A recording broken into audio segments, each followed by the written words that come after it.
दोस्तों आप लोग देख रहे हैं प्रो वाइन्स 1 मिलियन। तो फिर से एक बार स्वागत है प्रो वाइन्स 1 मिलियन में। तो जी हाँ दोस्तों, आप सबको बता दें खेसारी लाल यादव का फिल्म रिश्ते का आज ट्रेलर रिलीज कर दिया गया है।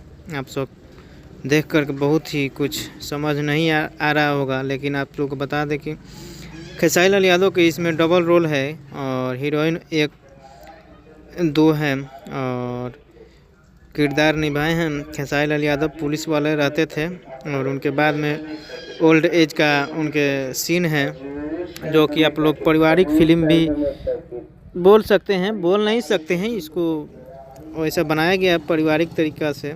तो हालांकि ये पारिवारिक है फिल्म और हालांकि आप लोग बता दें कि इस गाने में, इस फिल्म में ज़्यादा गाने का शो नहीं किया गया है, लेकिन एक दो गाना हो सकता है अच्छा, वो भी अच्छा ऐसा उम्मीद लग रहा है जैसा फिल्म का ट्रेलर देखने को मिला।